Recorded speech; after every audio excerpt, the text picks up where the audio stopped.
So ayun, okay, KGX, kamusta kayong lahat? At grabe, hindi ako nakakapaglakad. Hindi ako nakakapag-walking ngayon mga lods, no? Pero subukan natin mamaya. Ngayon, ano lang, papunta ako sa pamangkin ko. Birthday kasi ng pamangkin ko ngayon. At makikikain ako dun, okay?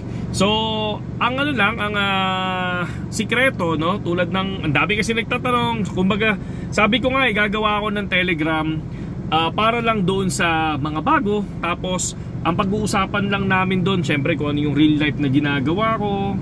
Tapos ano yung, kung paano ko sinisingit yung crypto sa buhay ko.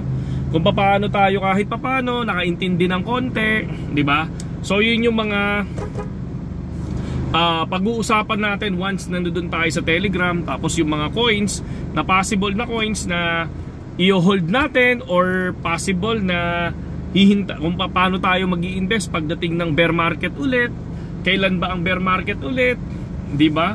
Totoo ba ang bull market? So parang ganyan. Yan yung pag-uusapan natin once na nag-create ako ng Telegram. Pero syempre, ang isasama lang natin doon sa Telegram natin, yung mga solid supporters naman natin na nagla-like and share ng video natin, mga lodi.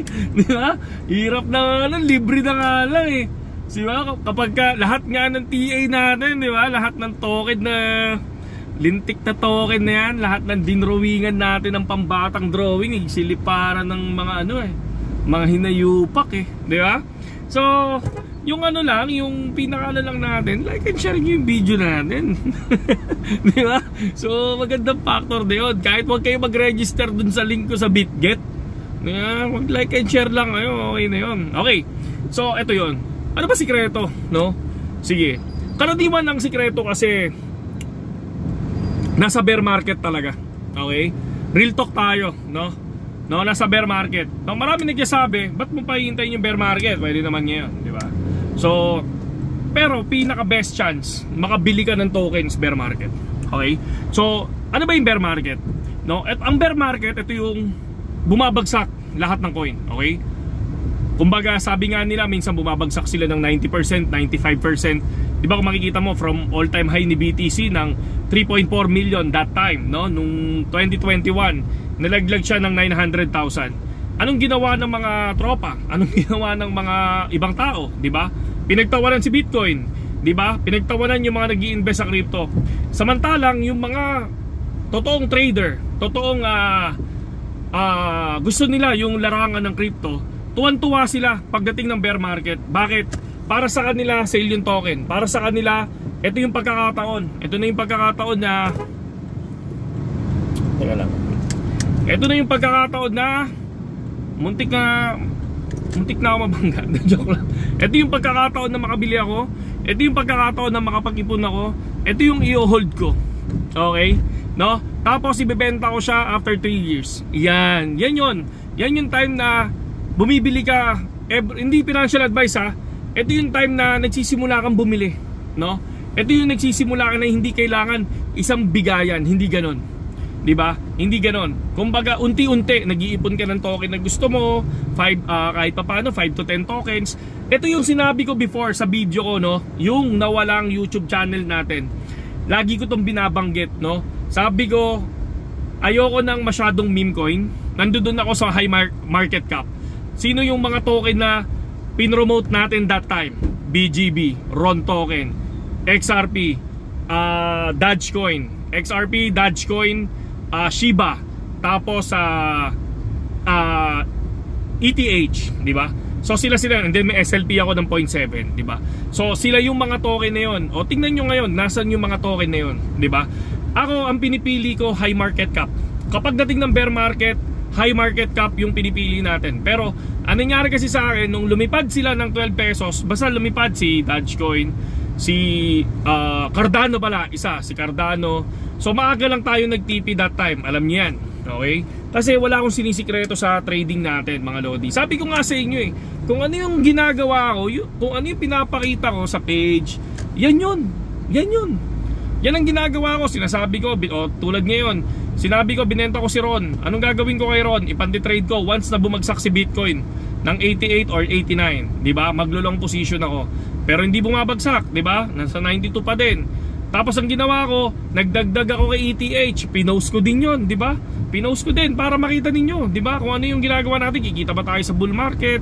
Pagdating ba na next year, lilipad ba tayo? Parang ganyan, no? So, attitude, no? Kumbaga kapag ka ngayon, katulad ngayon, ang daming pumapasok na retail. Pumasok ang institution, umangat ang value ng crypto, nagkaroon ng Bitcoin halving, na-approve ang spot Bitcoin ETF, nanalo si Donald Trump, tatanggalin si SEC, di ba? Magkakaroon ng inauguration, tapos biglang I don't know kung saan ang lilipad ni Bitcoin. Ngayon umahabol yung mga retail, di ba? Di ba? Ngayon sila umahabol kung kailang bull na lumipad na talaga yung token, di ba? Karaniwan, tapos kapag bumagsak ang token, sila yung mga magsasabing scam yan kay GX. Yun yung sasabihin nila, scam yung cryptocurrency, di ba? Kaya nga sabi ko sa inyo, maniwala kayo sa bear market. Huwag nyong pagtawanan kapag bumagsak ang token ng 90%, huwag nyong pagtawanan. Ang gawin ninyo, gawin nyong inspirasyon. I-treat nyo yung token na yun, sale. Okay? So yun lang naman mga idol, no? Syempre konti-konti lang sinasabi natin ngayon. Tapos sa Telegram, ayan, magkukwentuhan tayo doon.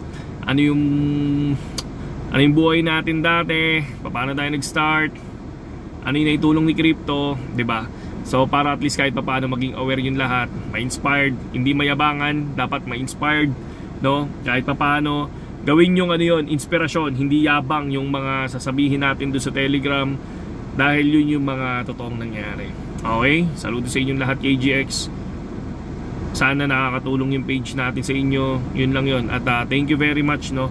Kasi nag 8,500 followers na tayo sa page natin. At hopefully dumami pa ng dumami hanggang sa pagdating ulit ng another cycle, no? After 4 years, no? After 4 years, I think 5 years, no?